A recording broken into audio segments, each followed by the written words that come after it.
데살로니가전서 2장 1절부터 6절까지 우리 한 절씩 교독하면 좋겠는데요.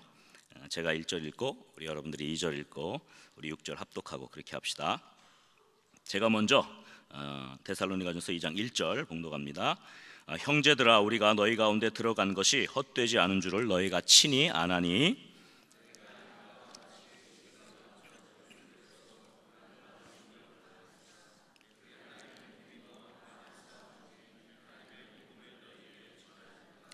우리의 권면은 간사함이나 부정에서 난 것이 아니요 속임수로 하는 것도 아니라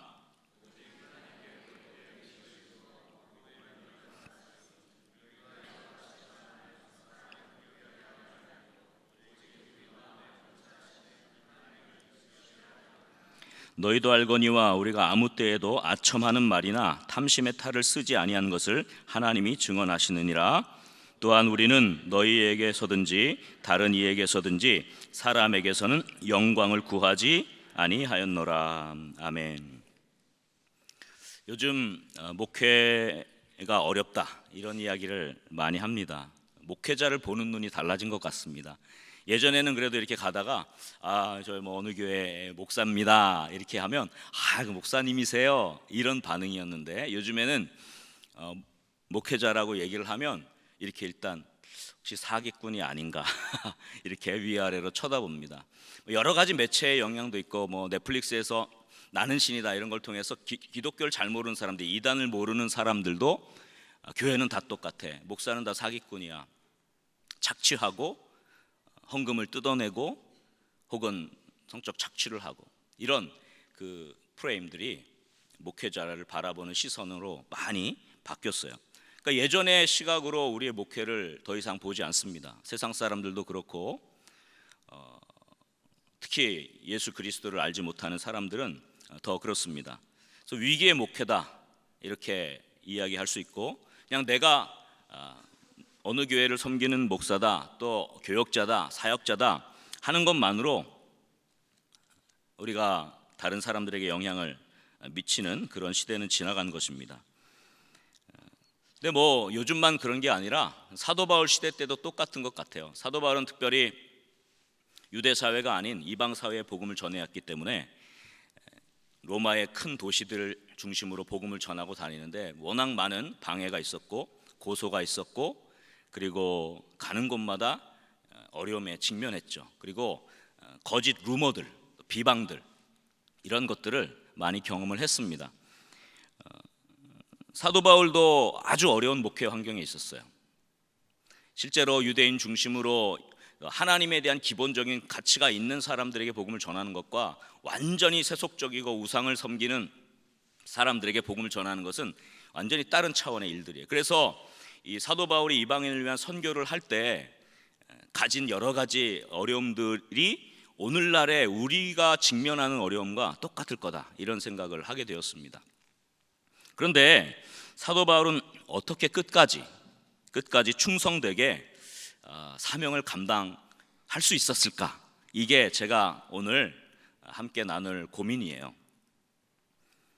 우리의 어떤 사표가 되죠. 모델이 될 수가 있습니다.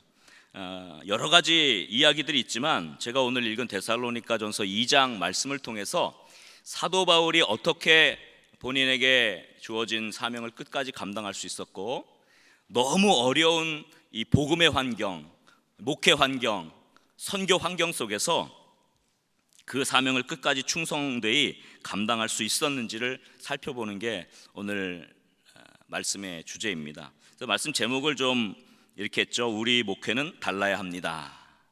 이전과는 다른 패러다임. 다르다고 하면 이상하죠. 본질로 돌아가는 패러다임이라고 할 수가 있을 겁니다. 사도 바울의 삶 속에서 세 가지의 영적 방향이 생겨요. 이게 굉장히 중요합니다. 이것은 목회뿐만 아니라 모든 성숙해지기를 원하는 그리스도인에게 꼭 필요한 건데요. 첫 번째는 뭐냐면요, 자기 이해예요. 뭐라고요? 첫 번째는 자기 이해. 그러니까 자기 정체성, 내가 누구냐로부터 시작해야 돼요. 모든 게 그래요. 그래서 자기 이해가 제대로 돼야, 내가 누구냐 이게 제대로 이해가 돼야 두 번째 영적 흐름으로 나가는데, 그게 삶의 방향을 결정하는 거예요. 그래서 올바른 자기 이해가 올바른 삶의 방향을 결정하죠. 그래서 두 번째 영적인 단계는 뭐냐면 삶의 방향이에요. 뭐라고요? 삶의 방향. 삶의 방향이 설정이 되고 나서야 비로소 구체적으로 어떻게 살아야 하는가라고 하는 삶의 자세가 나오는 거죠. 그래서 이게 영적인 3단계거든요. 자기 이해, 두 번째는 삶의 방향, 그 다음 세 번째는 삶의 자세. 이거는 목회자에게 아주 중요한 것이고 사역을 감당하는 교역자에게 아주 중요한 것이고 또 일반 모든 그리스도인들에게도 아주 중요한 그런 영적인 흐름이죠. 이 세 가지가 신앙의 질적 수준을 좌우합니다. 그리고 이 세 가지가 우리 목회의 질적 수준을 좌우하게 되는 겁니다. 그 아서 밀러라고 하는 극작가가 쓴 작품 가운데 어느 세일즈맨의 죽음이라는 작품이 있습니다. 이 세일즈맨은 자기가 갖고 있는 꿈이 있고 목표가 있었어요. 장사를 크게 하는 것이 있었고 다른 사람들이 나를 좋아하는 것이 있었고 자기 자식들이 자기 발자취를 따라오는 것, 이것을 삶의 목표로 삼고 살았어요. 그런데 다 실패했습니다. 직장에서 쫓겨나게 되었고 또 사람들에게 신임을 잃게 되었고 자녀들과의 관계도 어그러져서 자녀들이 자기 발자취를 따르기는커녕 관계는 어그러졌어요. 결국 모든 자기의 생각, 자기가 원했던 것들이 이루어지지 않자 시리에 빠져서 이 사람은 스스로 목숨을 끊게 됩니다. 그리고 그게 마지막 장면이 그 세일즈맨의 묘비, 죽은 묘지 앞에 그 자녀가 와서 하는 이야기입니다. 독백이죠. 아버지는 잘못된 꿈을 가졌었습니다. 그분은 자신이 누군가를 끝까지 몰랐습니다. 자기가 누군가를 끝까지 몰랐기 때문에, 자기가 누군지를 몰랐기 때문에 헛된 꿈, 목표를 쫓다가 결국은 이루어지지 못하는 것 때문에 스스로의 생애를 비참하게 마감하죠. 여러분, 오늘 우리도 똑같아요. 잘 보세요. 우리가 사는 삶이, 아까 이 세일즈맨은 장사를 잘해서 크게 장사하는 게 꿈이었다고 했잖아요. 근데 그거는 자기와 어울리지 않는 거였어요. 그건 남들이 볼 때 이렇게 장사를 크게 해서 성공하는 것이 마치 좋은 것처럼 보였기 때문에 그걸 하길 원했던 거지, 본인이 거기에 가슴이 뛰지 않았던 거예요. 사람들과의 관계도, 자녀와의 관계도 타인에 의해서 규정된 타인에 의해서 규정된 내 모습을 꿈꾼 것이기 때문에 그게 이루어지지도 않았고, 또 그것을 잃어버렸을 때 삶을 다시 일으켜 세우지도 못했습니다. 좌절하고 무너지고 자기의 삶을 마감하게 된 겁니다. 목회도요, 타인이 나를 결정하게 하면 힘들어져요. 이걸 끌려다니는 목회라고 해요. 목회자가 됐어요. 사역자가 됐어요. 그래서 사역은 합니다. 설교도 하고 신방도 하고 복음도 전하고 하는데 왠지 무겁고 힘들어요. 끌려다녀. 누군가의 기대 때문에 목회를 하거나 또 나를 바라보는 시선 때문에 목회를 하거나 내가 어떻게 하다가 목회자가 됐기 때문에 어쩔 수 없이 목회를 하거나 끌려다니는 목회가 우리의 삶을 힘들게 하고요, 다른 사람들이 원하는 기대치에 이르지 못할 때에는 낙심하고 좌절하게 되죠. 목회자는 설교를 잘해야 된다. 그래가지고 설교를 잘하기를 소원합니다. 근데 어떤 때 보면 사모님이 설교를 더 잘할 때가 있어요. 그럼 어떻게 됩니까? 자괴감을 느끼게 되나요? 내가 하는 행위가 나를 규정지어서는 안 돼요. 여러분은 누구입니까? 저는 어느 교회를 섬기는 목사입니다. 또 저는 전도사입니다. 저는 사모입니다. 무엇이 그것을 규정했습니까? 지금 내가 설교를 하고 있기 때문에 나는 목사입니까? 내가 신방하고 성도들을 위해 기도하기 때문에 내가 목사입니까? 내가 사역자입니까? 그러면 그렇게 되면 내가 하는 일이 나를 규정하기 시작하면 그 일이 나에게 부담이 되고 그 일이 나에게 짐이 되어서 설교하는 게 짐이 되고 기도하는 게 짐이 되고 어거지로 끌려다니는 목회를 하게 돼요. 이게 자기가 누군지를 모르고 타인에 의해서 규정된 삶, 어떤 그 외적인 것에 의해서 규정된 삶을 추구하다 보면 어거지로 목회를 하게 되고 그게 힘들어져요. 그래서 그 가운데 어려움이 오죠. 목회할 때 어려움이 안 옵니까? 어려움이 오죠. 힘듦이 오죠. 고난이 오죠. 그럴 때 거기서 무너지게 되는 겁니다. 자기 이해가 분명하지 않으면 끌려다니는 목회, 어거지로 하는 목회가 돼요. 근데 사도 바울을 보십시오. 오늘 본문 4절 말씀이에요. 자, 거기 보면 4절 전반부에 이런 말씀이 있습니다. 오직 하나님께 옳게 여기심을 입어 복음을 위탁받았으니. 이 말씀이 사도 바울의 자기 이해예요.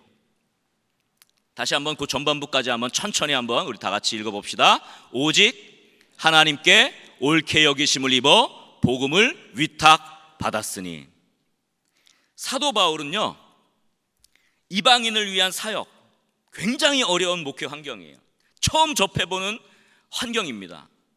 너무도 많은 방해와 고난이 있습니다. 그런데 자기 자신이 하나님이 나에게 준 이 이방인을 위한 선교의 사역을 하나님이 나를 옳게 여기셔서 나를 믿고 나를 인정해서 나에게 맡기셨다라고 스스로를 생각했어요. 이것이 우선된 겁니다. 저는 이 말씀을 읽으면서 사도 바울이 나를 옳게 하나님이 인정하셨구나, 나에게 이 일을 맡기셨구나 하는 그 가슴 뛰는 모습, 가슴 뛰는 그 감정을 이 본문을 읽으면서 저는 느끼게 됐어요. 사도 바울이 복음을 이렇게 전해야지 라고 하는 것 때문에 나는 사도야 라고 했던 게 아니고, 하나님이 나에게 이 일을 맡겨주셨구나, 하나님이 나를 인정하셨구나, 하나님이 나를 옳게 여기셨구나, 얼마나 감격하고 감사하고 얼마나 가슴 뛰며 이 일을 맡았는지를 알 수가 있어요. 그래서 목회는 두 종류의 목회로 나뉩니다. 사역은 두 종류의 사역으로 나뉘어요. 하나는 끌려다니는, 어쩔 수 없어서 하는, 그냥 일이니까 하는 목회 사역이 있고, 가슴이 뛰어서 하는 사역, 목회가 있습니다. 여기 이제 담임 목사님들 계시고 사모님도 계시고 또 우리 부교역자들도 있을 텐데, 우리 부교역자들은 주일마다 맡겨진 부서를 담당하죠. 또 담임 목사님 주일날 강단에 서고 또 말씀을 증거하고 합니다. 솔직한 감정 어떻습니까? 맡겨졌으니까 어쩔 수 없이 하고 계십니까? 아니면 가슴이 뛰고 있습니까? 이게 굉장히 가슴이 뛰는 목회 되기를 주의 이름으로 간절히 축원합니다. 하나님이 저와 여러분을 인정하셨기 때문에 사역 맡기신 거예요. 우리가 뭐 잘나서, 우리가 대단해서, 우리가 뭐 대단한 설교자거나 대단한 어떤 기도의 영성을 가져서가 아니라 부족하죠. 연약하죠. 그러나 하나님이 나에게 믿음을 주고, 하나님이 나에게 내가 너를 믿는다, 너 이 사명 내가 맡겨도 되겠지, 내 양을 먹이라고, 내 어린 양을 먹이라고 그렇게 실패한 베드로에게 부탁하셨던 것처럼 우리에게 부탁하신 거예요. 그래서 내가 설교를 잘하거나 기도에 뭐 대단한 영성을 가졌거나 그런 어떤 행동 때문에 내가 괜찮은 것 같아, 내가 뭐 잘하는 것 같아 라고 느끼는 것이 아니라, 그거 다 치워놓고 하나님이 나에게 이 일을 맡기셨구나라는 감격과 감동과 가슴 뛰는 일로 우리의 사역이 시작될 수 있기를 주의 이름으로 간절히 축원합니다. 끌려다니는 사역, 어거지로 하는 사역, 날마다 주일날 올라갈 때 도살장에 끌려가는 어린 양과 같이 그렇게 하는 것이 아니라, 오늘도 하나님이 나에게 맡기셨지, 오늘도 하나님이 나를 믿고 나를 신뢰하셔서 나를 인정하셔서 맡기셨지, 그래 하자, 이렇게 가슴 뛰는 목회가 될 수 있기를 주의 이름으로 간절히 축원합니다. 이것이 가장 우리가 처음에 회복해야 될 자기 이해예요. 저와 여러분들은 하나님이 인정하셔서 사명을 맡기신 분이라는 사실을 믿으시기 바랍니다. 여러분, 이것이 오늘날 회복될 때 환경, 조건, 여러 가지 주변의 이야기들과 모든 것들로부터 우리는 뛰어넘을 수 있고, 사도 바울이 그의 사명을 고난 가운데도 기쁘게 감당할 수 있었던 비결, 그것을 오늘 우리가 갖게 되는 것입니다. 우리 자신을 하나님께서 인정하시고 이 자리에 불러주신 줄 믿습니다. 그리고 우리에게 그 일을, 어떤 일이든지 어떤 사역이든지 맡겨진 목회 환경이 다 다르다 할지라도 그것을 우리를 믿고 나를 믿고 맡겨주셨다는 그 영적 자부심과 가슴 뛰는 목회 사역이 될 수 있기를 주의 이름으로 간절히 축원합니다. 한번 옆 사람과 이렇게 인사하면 좋겠습니다. 당신은 하나님께 인정받은 분입니다. 하나님이 일을 맡기셨습니다. 다시 한번, 끌려다니는 사역하지 맙시다. 가슴 뛰는 사역을 합시다. 할렐루야. 이렇게 하나님이 나에게 맡겨신 이 감격이 있다면 그 다음에 자기 이해를 통해서 삶의 방향이 정해져요. 그 삶의 방향이 뭐였냐 하면요, 4절 하반부에 있어요. 4절 말씀 다시 한번 보여주세요. 자, 보세요. 오직 하나님께 옳게 여기심을 입어 복음을 위탁받았어요. 가슴이 막 뛰는 거예요. 야, 그렇지. 우리가 이와 같이 말함은, 자, 그 다음에 이게 삶의 방향이에요. 사람을 기쁘게 하려 함이 아니요 오직 우리 마음을 감찰하시는 하나님을 기쁘시게 하려 함이라. 아멘. 자, 저기 사람을 기쁘게 하려 함이요, 여기서부터 한번 다 같이 천천히 한번 읽어볼까요? 사람을 기쁘게 하려 함이 아니요 오직 우리 마음을 감찰하시는 하나님을 기쁘시게 하려 함이라. 할렐루야. 사도 바울이 하나님이 나에게 이건 맡겨주셨구나라는 그 자기 이해, 자기 정체성을 가지고 나니까 삶의 방향이 정해진 거예요. 그러면 나는 하나님을 기쁘시게 하는 삶을 살아야겠구나. 하나님의 기쁨이 되는 삶의 방향이 설정이 된 것입니다. 여러분, 하나님을 기쁘게 하는 게 도대체 뭘까요? 하나님을 기쁘시게 해야지, 하나님을 기쁘시게 해야지, 이게 도대체 뭘까요? 거기에 보면 우리의 마음을 뭐 하시는? 감찰하시는 하나님이라는 표현이 나와요. 이건 뭐냐면요, 이 감찰이라는 단어는 성경에 보면 이 사람이 하나님을 존중하는가, 이 사람이 하나님을 경외하는가를 살필 때 쓰는 단어예요. 하나님을 기쁘게 한다는 것은 무슨 뜻이냐면요, 하나님을 존중하는가, 하나님을 경외하는가를 삶의 우선순위로 놓느냐 아니냐, 그것을 말하는 겁니다. 사람을 기쁘게 한다는 것은 하나님을 기쁘게 한다는 것과 반대에 놓여 있는 것인데, 예를 들면 우리 목회할 때 그렇잖아요. 목회를 하다 보면 이거 하는데 이거는 참 김 장로님이 싫어하는 것 같은데 이게 될까? 이거 하다 보면 이거 무슨 권사님이 원하는 것 같지 않은데 이게 될까? 이런 마음이, 사람을 향하는 마음들이 생기잖아요. 그러다 보니까 사람을 기쁘게 하지 말고 하나님을 기쁘게 하지, 사람의 모든 생각, 환경 다 무시하고 그냥 내가 원하는 것을 하는, 그것이 하나님을 기쁘게 하는 것이 아니죠. 사람을 기쁘게 하는 것 안에는 나도 포함되어 있어요. 사역도요, 나를 기쁘게 하는 사역이 있어요. 나의 만족을 위해서 하는 사역도 있고요. 근데 오늘 여기서 말하는 삶의 방향, 사도 바울의 삶의 방향은 하나님을 기쁘게 하는 것인데, 그것은 하나님을 존중하는 거였죠. 하나님께서 엘리 제사장을 꾸짖으면서 하시는 말씀이 있는데요, 그 말씀이 뭐냐면, 나를 존중히 여기는 자를 내가 존중히 여기고 나를 멸시하는 자를 내가 경멸하리라, 이런 말씀을 주신다고요. 엘리는 대제사장이죠.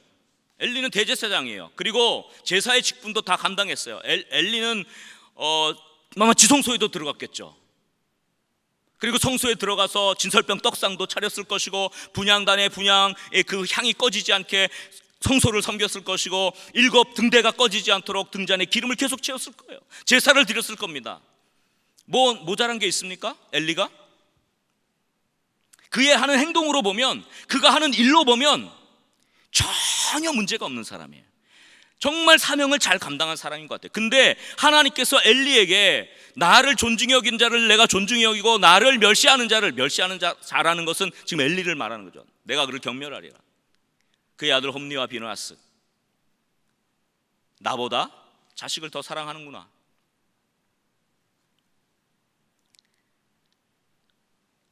목회를 잘하고 설교도 잘하고 기도에 영성도 있고 다 잘할 수 있어요. 그래서 겉으로는 목회자, 좋은 목회자로 보일 수 있습니다. 그러나 마음을 감찰하시는 하나님 앞에서 진짜 목회자인가는 또 다른 문제예요.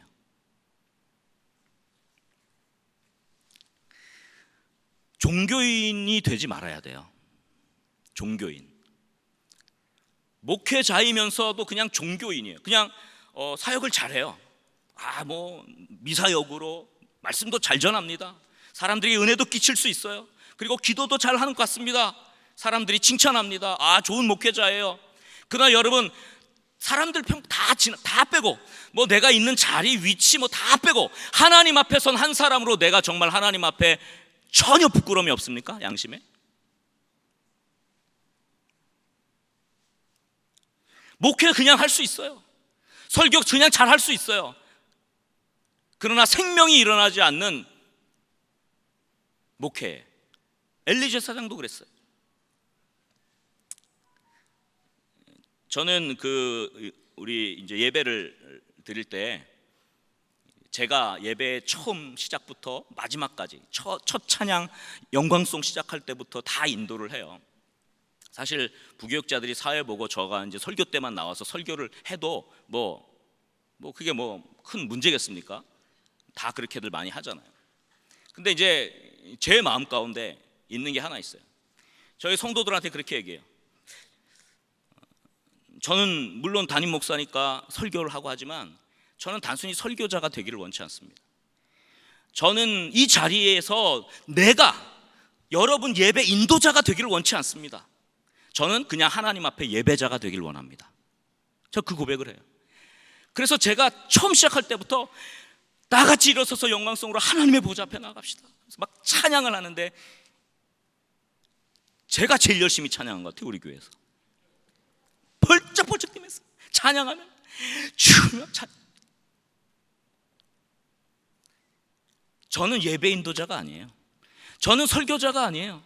저는 그냥 하나님 앞에서 진짜 하나님이 기뻐하는 한 예배자가 되기를 원하죠. 내가 제대로 하나님 앞에서 나의 마음을 감찰하시는 하나님 앞에서 내가 예배하는 척은 할 수 있어요. 기도하는 척 할 수 있습니다. 왜? 겉으로 볼 땐 잘하니까. 설교도 잘하고 목양도 잘하고 기도도 잘해요. 그러나 척할 수는 있어요. 저는 원래 이 교경협 수련회 오랫동안 참여해서 저는 항상 참여하면 항상 여기 우리 회장님, 이사장님, 총장님 여기 앉아 계신데 임원들 요 앞에 항상 저는 요 앞에 앉거든요. 근데 요번 집회 때는 제가 맨 뒤에 앉았어요. 왜냐하면 오늘 말씀 생각하고 준비하면서 전체를 보기 위해서였어요. 첫 번째 날 찬양지 피하고 찬양하는데 얼마나 뜨거웠던지 저는 처음부터 끝까지 뒤에 서서 계속 이렇게 찬양했어요. 제가 올해 53인데 저보다 나이가 어린데 앉아서 찬양했다. 회개해야 돼요. 물론 이제 허리가 아프거나 좀 다리가 불편하거나 아니면 좀 몸이 좀 쇠약해서 하시는 분들은 괜찮은데 제가 이렇게 뒤에서 찬양하면서도 눈에 보이는 게 이렇게 하고 있는 분들이 있고 핸드폰을 계속 이렇게 하는 분들이 있어요. 앞에서는요 막 손을 들고 막 번쩍번쩍 뛰면서 막 찬양을 하는데 표대를 향하여 그리 이렇게 찬양하는데 뒤에서는 핸드폰 고개를 푹 숙이고 졸고 있어요. 물론 사정이 있겠죠. 첫날 오정호 목사님이 올라오셔가지고 죄송합니다만은 2층에 계신 분들 이렇게 이야기했던 거 전 기억납니다. 그게 잘못됐다는 게 아니라 그 마음을 체크하려는 거예요. 마음을 체크하려는 거예요. 하나님을 기쁘시게 한다는 것은요, 내가 진정으로 하나님을 존중하는가, 내가 진정으로 하나님을 경외하는가. 자, 어저께 이렇게 뭐 핸드폰 보고 뭐 찬양하고 은혜하는데 뭐 이렇게 딴짓하고 하는 그런 뭐 있을 수 있죠. 근데 제가 솔직히 얘기할게요. 만약에 부교육 젊은 분들이었던 것 같아요. 부교육자였을 거라고 저는 생각을 해요. 만약에 그 교회 담임 목사님이 그 뒤에 딱 서 있다 생각하면 엎드려 있었을 수 있을까요? 자, 자기 담임 목사님이 뒤에서 딱 이렇게 보고 있는데 핸드폰 꺼내서 이렇게 하고 있을 수 있을까요? 못했을 거예요. 못했을 거예요. 그게 사람을 기쁘게 하는 거예요. 하나님을 기쁘게 한다는 거는요, 하나님이 나를 보고 계시다는 걸 인정하는 거예요. 여러분, 하나님이 살아계시다는 것을 믿으시잖아요. 아멘이죠? 그러면 하나님이 지금 살아계셔서 내가 지금 하고 있는 내 마음까지도 감찰하고 있는 것을 여러분 믿으십니까? 그런데 어찌 하나님 앞에서 그렇게 할 수 있어요? 물론 그분이 교회에 가서 부서를 너무 잘 인도할 수도 있어요. 부서에 가서 설교도 잘할 수 있어요. 그러나 그것은 예배하는 척, 기도하는 척, 목회자인 척 한 거예요. 하나님 앞에서는 아닌 거죠. 내가 은혜를 받은 경험이 없이 어떻게 다른 사람에게 은혜를 끼쳐요? 응? 내가 은혜를 간절히 사모하고 하나님 나를 만나 주옵소서, 하나님 앞에 선 한 사람으로서 내가 하나님 앞에 은혜를 간구하고 갈급해하지 않는데 어떻게 내가 다른 사람을 은혜를 줄 수가 있어요? 이거는 안 되는 거죠. 내가 불이 아닌데 어떻게 다른 사람에게 불을 붙여요? 은혜 받지 못하는 사람이 어떻게 은혜를 끼쳐요? 여러분, 목회자는요, 하나님 앞에서 먼저 은혜를 받아야 될 사람이라는 사실을 믿으시기 바랍니다. 내가 먼저 사모하고 내가 먼저 은혜를 받아야 되고, 내가 하나님 앞에 내가 은혜 받지 못하면 하나님, 나는 아무것도 아닙니다 라고 하나님 앞에 절절매고 하나님 앞에 납작 엎드리고 하나님의 살아계신 존전 앞에서 내가 매일매일 실존적으로 서 있지 않으면 어찌 하나님을 기쁘시게 할 수 있겠나, 이 말이에요.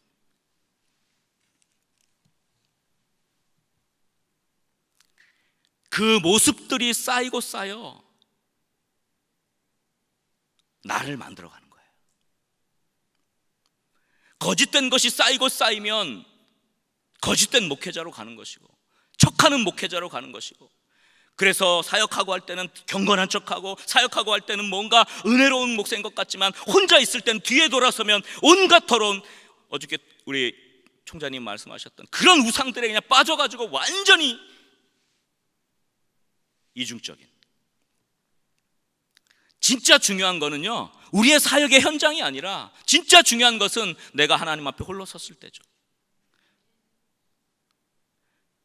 하나님이 그걸 보고 계시고, 그래서 어떻게라도 내가 하나님 앞에 좀 내가 하나님 나를 좀 봐주세요, 하나님 나를 좀 붙잡아 주세요 라는 그 모습으로 하나님 앞에 서는. 여러분, 다윗은 하나님 마음에 합한 자라 그랬지만 다윗이 뭐 그렇게 도덕적으로 괜찮은 사람은 아니었잖아요. 가는 때도 저질렀고. 그도 연약한 존재예요. 우리도 연약하죠. 무너지기 쉬운 존재죠. 교만해가지고 인구조사도 했고요. 그런데 한 가지, 똑같이 죄를 지어도 다른 게 하나 있었는데, 다윗은 하나님을 존중하는 사람이었어요. 법궤 앞에서 다윗이 뛰어놀았습니다. 사람을 기쁘게 하는 사람은 그렇게 못해요. 사울의 딸 미갈이 비난하죠. 그때 다윗이 한 말이 있습니다. 내가 이렇게 하나님 앞에 뛰노니까 하나님이 나에게 이 일을 맡긴 거 아니겠느냐. 그건 제가 이제 의역한 거예요. 그 내면의 이야기를 끄집어낸 거예요. 너의 아버지 사울, 하나님이 세운 왕이지만 이렇게 하지 못했기 때문에 안 된 거 아닌가? 저는 그 다윗의 말 속에서 이런 뉘앙스를 끄집어냈어요. 하나님 앞에서 뛰노는 다윗은요, 다른 사람의 생각, 어떤 겉으로 드러나는 그거 다 내려놓고 하나님 앞에 선 한 사람의 예배자, 하나님을 기뻐하고 하나님께 집중할 수 있고 하나님이 나를 지금 보시고 계시는 그 하나님, 살아계신 하나님을 현존으로 느끼고 있는 그 기쁨, 그것이 다윗이죠. 하나님을 존중하는, 그것이 하나님을 기쁘게 하는 겁니다. 여러분이 하나님을 기쁘게 하는 귀한 사역자들 다 될 수 있기를 주의 이름으로 간절히 축원합니다. 여러분, 종교인이 되지 마세요. 일을 잘하는 사람이 중요한 게 아닙니다. 설교를 잘하는 사람이 중요한 게 아닙니다. 기도를 잘하는 사람이 중요한 게 아닙니다. 그것 좋죠, 중요해요. 그러나 그것보다 내가 하나님 앞에 어떤 존재냐, 내가 하나님을 정말 기쁘시게 하는 다른 모든 것들을 다 빼놓고 정말 하나님 앞에서 신실하게 서는가, 그것이 먼저 되어지지 않으면 다른 모든 것들은 다 안개와 같은 거예요. 겉으로 휘황찬란하게 큰 목회를 한다 할지라도 그게 안 되면 아무것도 아닌 거예요. 여러분, 이 교경협에 우리가 나와서 많은 목사님들과 선배 목사님과 후배 목사님들 함께 은혜를 받고 찬양하고 기도하고 합심해서 하나님의 영광을 구하는 게 뭐 때문에 그러는 거예요? 그냥 목회 잘하라고? 목회 어떤 스킬을 배우라고? 아니잖아요. 나를 다시 돌아보고 나를 갱신하고 교회를 갱신하고 하나님 앞에 선 나는 도대체 어떤 사람인가를 다시 한번 깨닫고 회개하고 하나님 앞에 서기를 원하는 것 아닙니까?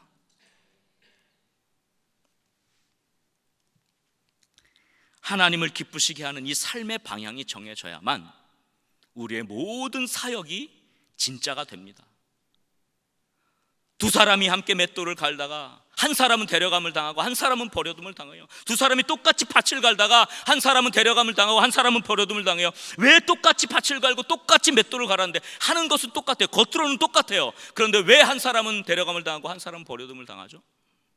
그 하는 일 때문이 아니라는 거예요.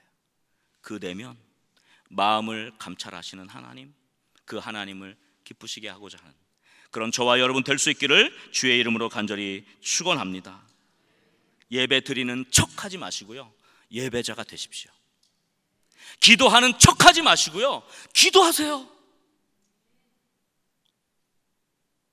어려운 거예요. 왜냐하면 저도 연약하니까 기도를 하다 보면 내가 막 기도하는데 내가 제일 끝까지 있어야 될 것 같잖아요, 담임 목사니까. 근데 눈을 이렇게 살짝 떠보면 아직도 기도하는 사람이 있어요. 죄야, 더 기도해야지. 이럴 수도 있는 거예요. 우리도 그러잖아요. 그러나 그때 깨닫는 게 있어요. 하나님이 나보고 더 기도하라고 하시는구나. 이렇게 가야지 기도하는 척 하고 있어서는 안 되는 거죠. 우리의 삶의 방향이 하나님을 기쁘시게 하는, 하나님을 존중하고 하나님 앞에 선 나 자신, 나 존재 하나 하나님을 기쁘시게 하는 그런 삶의 방향이 정해질 수 있기를 주의 이름으로 간절히 축원합니다. 우리 한번 옆 사람을 이렇게 축복하면 좋겠습니다. 삶의 방향을 정합시다. 하나님을 기쁘시게 하는 삶을 삽시다. 척하는 사역자 되지 맙시다. 할렐루야. 자, 이제 자기 이해, 하나님이 나에게 이 사명, 복음을 맡겼다, 나를 인정했다, 이 감격, 이 가슴 뛰는 것, 이것이 그럼 하나님을 기쁘게 해야지 라는 방향이 되었다면 여기서 구체적인 삶의 자세가 나오는데, 오늘 데살로니가전서 2장에서는 두 가지의 아주 중요한 삶의 자세를 언급을 하고 있습니다. 그것은 첫 번째는 사람들의 평가나 인기에 얽매이지 않겠다라는 삶의 자세고요, 두 번째는 나의 유익, 사리 사욕을 취하지 않겠다라는 삶의 자세. 이 두 가지예요. 첫 번째는 뭐라고요? 사람의 평가와 인기에 얽매이지 않겠다. 이런 자세가 나온 거예요. 여기로부터 나오는 겁니다. 두 번째는 나의 유익, 사리 사욕을 취하지 않겠다. 이 두 가지가 나오는데, 저는 이 두 가지가 목회자, 사역자에게 가장 중요한 삶의 자세라고 생각을 해요. 사도 바울이 사도 바울 될 수 있었던 이유는 이 삶의 자세에서 나온 거예요. 실제로 바울이 이렇게 담대하게 복음 증거하고 고난 가운데 승리할 수 있었던 그 비결이 여기 있었어요. 이 당시의 사회적 배경과 아주 밀접한 연관이 있어요. 당시 그 로마의 도시들, 데살로니가도 마찬가지고 고린도, 에베소, 빌립보 이런 데 다 마찬가지인데요. 그 당시에 떠돌이 철학자들이 많았어요. 그 당시에 스토아 학파의 떠돌이 철학자들, 혹은 그 시닉한 염세주의적, 즉 냉소주의적 철학자들이요, 그런 로마의 큰 도시를 다니면서 로마의 도시들마다는 광장이 있어요. 아고라가 있습니다. 아고라에 가가지고 진짜 행복이 뭘까? 인생이 가치 있는 게 뭘까? 참된 구원은 뭘까? 영원한 것은 뭘까? 행복하게 사는 비결은 뭘까? 이런 것들을 강연을 하고 돈을 받았어요. 가서 막 멋진 말로 막 아고라에서 강연을 하면 그 마을에, 그 도시에 사는 귀족이나 돈 많은 사람들이 당신 너무 좋은데 우리 집에 좀 오세요. 초청해가지고요, 집에 강사로 모셔가지고 강의를 들으면서 많은 돈을 이렇게 주었어요. 그래서 이 떠돌이 스토아 철학자들, 이런 철학자들이요, 고대에 바울이 복음 전하려고 하는 도시마다 막 그득그득했어요. 근데 사도 바울이 이제 복음 전하러 갔잖아요. 도시에 갔는데 다 여러 철학자들이 행복이 뭐냐, 영생이 뭐냐 막 그러면서 너무 막 듣기 좋은 말들을 해요. 근데 사도 바울이 예수 그리스도 메시아 선포하고 복음에 대해서 하나님 나라를 선포하니까 다른 사람들이 뭐라 그래요? 똑같은 놈이네, 똑같은 놈이라 그랬어요. 너도 겉으로는 영생 이야기하고 구원 이야기하고 하지만 실제로 다 똑같지 않아? 너도 돈이나 좀 뜯어먹으려고 하는 거 아니야? 이렇게 사람들이 이해를 했습니다. 그래서 사도 바울이 달라야겠다. 적어도 내가 똑같은 지역에 가서 이 떠돌이 철학자들이 그런 모습을 가지고 있는데 나는 그들과는 달라야겠다라고 삶의 자세를 결정한 것이 바로 사람들의 인기, 평가에 얽매이지 않고 사리사욕을 취하지 않겠다, 이 두 가지를 결정한 겁니다. 이제 하나하나씩, 이것이 제가 오늘 주제, 우리의 목회가 달라야 된다라는 그 표현이에요. 우리가 세상에 나갔을 때, 어떤 사람들과 만났을 때 세상에서 보는 관점에서 완전히 다른 목회가 되는 두 가지의 비결입니다. 첫 번째, 제가 한번 설명을 드릴게요. 사람들의 평가와 시선에 얽매이지 않은 바울입니다. 우리 6절 말씀, 본문 6절 말씀 한번 봅시다. 6절 말씀.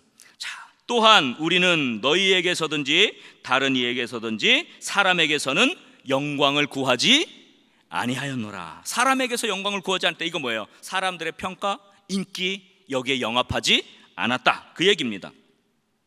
5절 말씀. 너희도 알거니와 우리가 아무 때에도, 그 다음에 처음에 하는 게 뭐예요?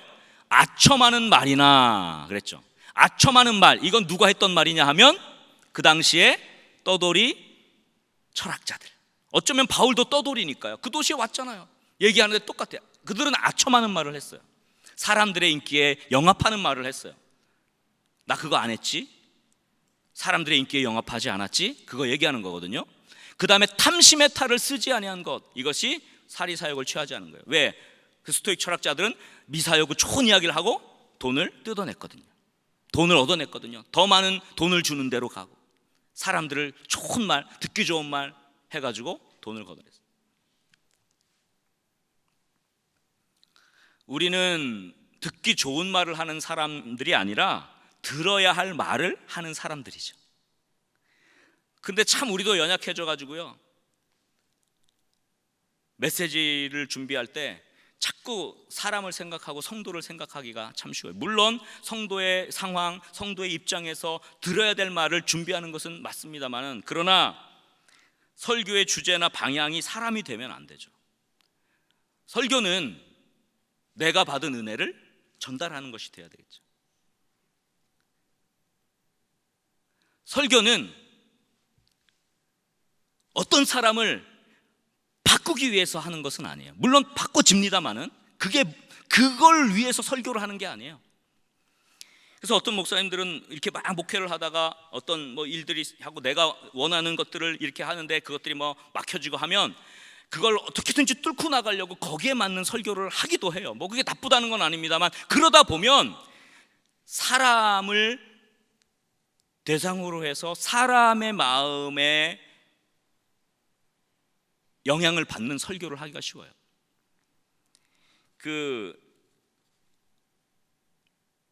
우리 곁을 떠나가셨지만 고 정필도 목사님 계시잖아요.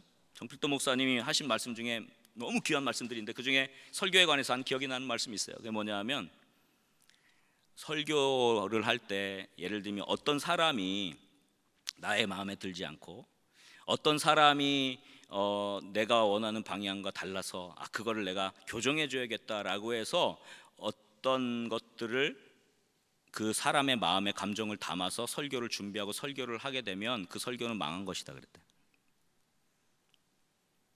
저는 그 말씀이 처음에는 잘 이해가 안 되는데 제가 목회를 하다 보니까 그게 깨달아졌어요.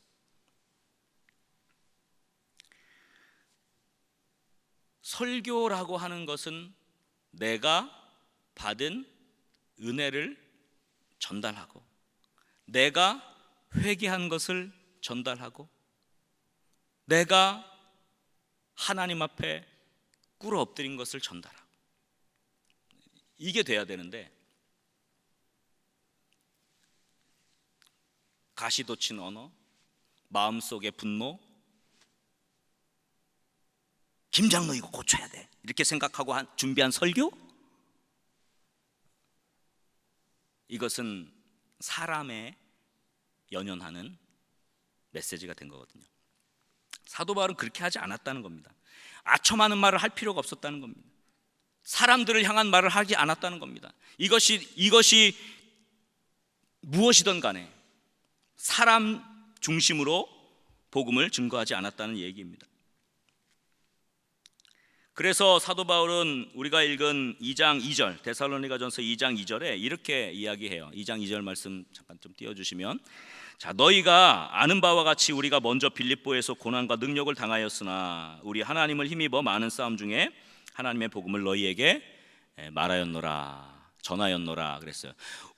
우리가 하나님을 힘입어 많은 싸움 중에 하나님의 복음을 너희에게 전하였다, 그냥 이렇게 되어 있는데 여기에 그 헬라어 원문에 보면 파레시아라는 단어가 있는데 이게 잘 번역이 안 됐어요. 파레시아라는 단어, 하나님의 복음을 파레시아로 너희에게 전하였다 이렇게 되어 있거든요. 이게 무슨 말이냐면 솔직하게라는 뜻이에요. 솔직하게, 용기 있게, 담대하게 말했다 그런 뜻입니다. 회중이 원하는 말, 회중이 좋아하는 말, 떠돌이 철학자들과 다를 바 없는 그런 이야기들, 사람을 향한 이야기들이 아니라 하나님 나라를 위한 이야기들이 솔직하게 용기 있게 선포가 되었다는 거죠.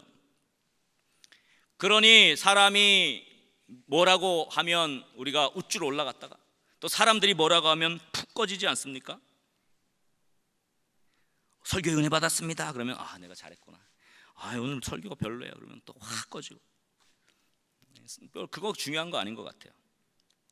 내가 하나님 앞에서 솔직하고 내가 하나님 앞에서 부끄러움 없이 내가 받은 은혜를 전달했다면 저는 그것을 하나님이 받으셨다고 믿습니다. 솔직하게 투명하게 복음을 전하는 거죠. 그래서 데살로니가전서 2장 3절에 보면 이런 말씀을 했죠. 자, 우리 한번 다 같이 읽어보겠습니다. 우리의 권면은 간사함이나 부정해서 난 것이 아니요 속임수로 하는 것도 아니라. 우리의 권면, 지금 내가 하고 있는 것은 간사함이나 부정해서 난 것이 아니라는 거예요. 속임수로 하는 것도 아니라 투명하게, 솔직하게. 교회도 이렇게 하다 보면요, 내가 원하는 방향대로 이렇게 또 쉽게 가지 않지 않습니까? 근데 제일 중요한 것은 솔직함인 것 같아요. 사람 생각하지 않고 솔직한 것 같아요. 내가 진리에 불타고 내가 복음에 솔직하면 그걸 아는 것 같아요. 근데 내가 사람 생각하고 내가 사람 비위 맞추고 혹은 사람을 어떤 질책하고자 하는 그런 감정이 내 안에 있으면 그것도 아는 것 같아요. 그래서 그런 사람들과의 관계 모든 것들을 다 좀 냈고, 내가 정말 하나님 앞에서 솔직하고 담대한가, 사람을 생각하면서 하는 것이 아니라 정말 하나님을 생각하면서 하는 것인가가 가장 중요한 것 같더라고요. 여러분, 진실할 수 있기를 주의 이름으로 간절히 축원합니다. 여러분, 솔직할 수 있기를 주의 이름으로 간절히 축원합니다. 우리의 말이 미사여구나 간사함이나 속임에서 나는 것이 아니에요. 되어야 할 것입니다. 진실은 용기를 줍니다. 진실은 영혼을 터치합니다. 그러나 척하는 행동은 절대로 영혼을 터치할 수가 없습니다. 변화가 일어나지 않죠. 사람에게 얽매이지 않고 진실하게 하나님의 말씀을 선포할 수 있는 저 여러분 될 수 있기를 주의 이름으로 간절히 축원합니다. 우리 한번 옆 사람 다시 한번 이렇게 한번 축복합시다. 진실합시다. 사람에게 얽매이지 맙시다. 자, 이제 마지막 말씀을 전하고 좀 마무리를 하려고 합니다.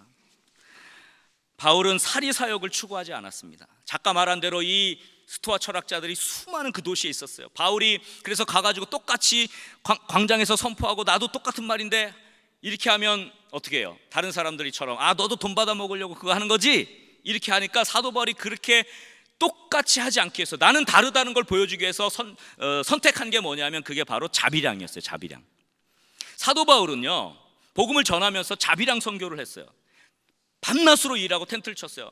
이 떠돌이 철학자들은 아고라 광장에 가가지고 미사역을 하고 좋은 옷을 차려입고 삐까뻔쩍하게 그렇게 얘기했지만, 사도 바울은 그 당시에 이 주상복합과 같은 그 인슐라라고 하는 그 작업장에서 밤낮으로 일하면서 거기서 복음을 전했어요. 이게 차별화된 거죠. 근데 여러분, 사실은 복음 전하는 자는 복음으로 사는 게 정상입니다. 예수님도 그렇게 말씀하셨어요. 여행을 위하여 지팡이 위에는 양식이나 배낭이나 전대, 돈 아무것도 가지지 말라. 십만 신어라. 두벌 옷도 가지지 말라. 어디든지 누구 집에 들어가면 그 집에 떠나게까지 유하라. 복음 선포하는 자는 복음으로 말미암아 생계를 유지하는 거죠. 그 당시 초대교회의 다른 제자들도 베드로도 아내를 데리고 다녔고요. 또 예수님도 마찬가지죠. 마르다나 마리아나 이런 그 돕는 사람들의 집에 유하면서 도움을 받고 그렇게 해서 복음 사역을 감당했어요. 그게 정상이었습니다. 그 당시에 사도들도 지역마다 다니고 복음을 전하면 그 지역에서 헌금을 모아서 사례를 드리고 그것으로 생활할 수 있도록 그렇게 했어요. 초대교회 그렇게 했습니다. 그런데 사도 바울이 왜 자비량을 선택했는가, 이것을 고린도전서 9장에서 밝히고 있습니다. 고린도전서 9장 4절 이하에 이런 말씀이 있어요. 4절에 보면 고린도전서 9장 4절, 우리가 먹고 마실 권리가 없겠느냐? 우리가 다른 사도들과 주의 형제들과 게바와 같이 믿음에 자매된 아내를 데리고 다닐 권리가 없겠느냐? 어찌 나와 바나바만 일하지 아니할 권리가 없겠느냐? 11절에 보면 우리가 너희에게 신령한 것을 뿌렸은즉 너희의 육적인 것을 거두기로 과하다 하겠느냐? 12절, 다른 이들도 너희에게 이런 권리를 가졌거든 하물며 우리 일까 보냐? 그러나 우리가 이 권리를 쓰지 아니하고, 자, 중요한 거예요. 우리가 이 권리를 쓰지 아니하고 범사에 참는 것은 뭐 때문이라고요? 그리스도의 복음에 아무 장애가 없게 하려 함이로다 그랬습니다. 바울도 권리가 있어요. 복음을 전하니까 거기서 섬김을 받고 당연히 하죠. 그러나 그 당시 바울의 복음 사역 상황은 그러지 않았어요. 이 스토아 철학자들, 떠돌이 철학자들 때문에 똑같이 하면 똑같은 취급을 받고, 내가 전하는 복음도, 내가 전하는 예수 그리스도도 저들과 똑같은 그저 한낱 나의 사리사욕을 취하는 도구로 전락할까 봐, 이건 아니지, 이건 진리가 아니지. 그래서 선택한 게 자비량이야. 자비량이 옳다는 게 아니라 하나님 나라의 복음이 진리라는 것을 증명하기 위해서 권리를 포기한 게 자비량이에요. 이해가 되셨죠? 그래서 자비량을 한 거예요. 그러니까 이건 뭐냐면요, 복음을 위해서 중노동을 선택한 거예요. 권리를 포기한 거예요. 그래서 사도 바울이 선택한 것은 중노동을 선택한 겁니다. 자기의 유익을 위해서, 자기의 권리를 주장하기 위해서 한 게 아니라 하나님의 복음을 위해서 권리조차도 내려놓은 것이죠. 여러분, 복음을 위해서 내려놓는 훈련이 되어질 때 여러분의 삶 속에 하나님의 능력이 임하게 되는 줄 믿으시기 바랍니다. 우리는 항상 두 가지의 갈래길에 있어요. 복음의 유익이냐, 내 유익이냐. 목회를 하다가 보면 나의 유익이 목표가 아니라고 얘기하지만 어느새 스며들어서 내 유익을 추구하는 모습을 발견합니다.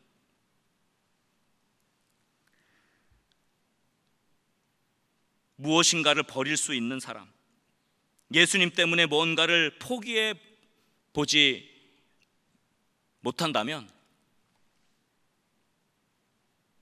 다시 하나님 앞에 홀로 서봐야 될 것입니다. 저는 군에서 오래 사역을 했습니다. 공군에서 오래 사역을 했는데 시간이 많이 갔네요. 공군에서 오래 사역을 했는데 제가 초임 부임해서 레이더 부대 이렇게 방문하고 또 위문하고 4개 부대를 다녔어요. 근데 제가 그때 이제 초임에는 이제 중위로, 그다음에 대위로 갔지만 중위 때 뭐 얼마나 사례가 작습니까? 받는 사례를 다 그 사병들 해먹이는데 부모의 심정으로 했어요. 그래서 위문하고, 그런데 추수감사절을 앞두고 있었는데 제 통장에 7,000원이 남았어요. 추수감사절은 풍성하게 해야 되잖아요. 하나님 어찌합니까? 하나님. 그래서 제가 그 일주일 동안 제가 사실 금식하고 싶어서 금식한 게 아니라 금식을 했어요. 기도했습니다. 근데 금요일 날, 추수감사절 앞둔 금요일 날 전화가 왔어요. 때라는 전화인데 선배 목사님한테 전화가 왔어요. 어떻게 사역하고 있어? 예, 이제 부임 잘해가지고 열심히 하고 있습니다. 내가 부대에 위문을 좀 가고 싶었는데 가지는 못하고 선교비를 보내줄게. 그런 거예요. 할렐루야, 감사합니다. 오지 않고 선교비 보내는 거 참 감사하더라고요. 그래가지고 넣어준대. 그래가지고 딱 바로 가서 통장을 확인해 보니까 얼마가 들었냐. 그때가 97년도니까 굉장히 옛날이잖아요. 70만 원이 들어왔더라고요.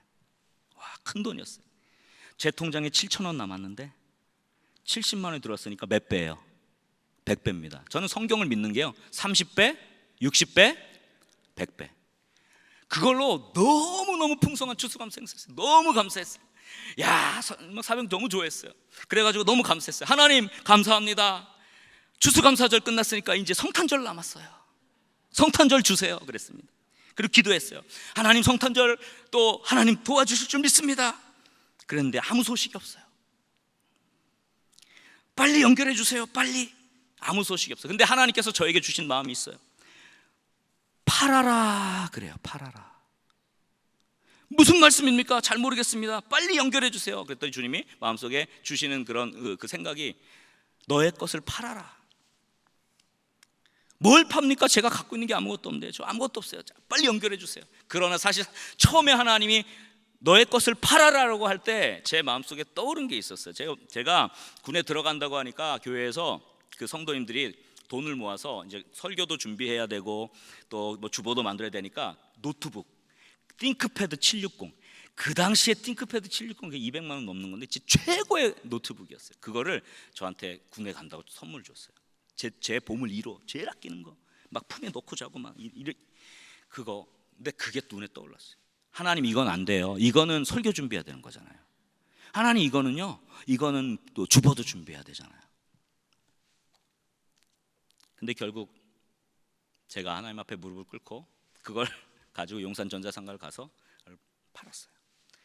가격을 많이 받았습니다. 좋은 노트북이 새 거였기 때문에. 그걸 가지고 와서 성탄 행사를 치렀어요. 성탄 행사를 치르고 나서 많은 사병들이 저한테 와서, 목사님, 여지껏 중에 최고의 성탄절이었어요. 작은 겁니다. 근데 하나님을 위해서 내 것을 포기해야만 거기에서 생명이 나타난다는 것을 알게 됐어요. 뭐 여기 계신 분들은 다 하나님을 위해서 포기하시고 버리시는 그런 삶을 살리라고 믿습니다만은, 그러나 우리는 지속해서 내 유익을 구하는 것이 아니라 사도 바울이 복음을 위해서 권리조차도 포기하고 자비량을 선택하고 중노동을 선택한 것처럼, 우리 또한 주님의 복음을 위해서 내 유익이 아닌 하나님의 유익을 위해서 내 것을 포기하고 내 권리조차도 내려놓을 수 있는, 나의 가장 아까운 것을 아끼지 않고 내어드릴 수 있는 그런 사역자들이 다 될 수 있기를 주의 이름으로 간절히 축원합니다. 로마서 8장 32절에 보면 하나님이 자기 아들을 아끼지 아니하시고 우리에게 주셨다고 말씀하죠.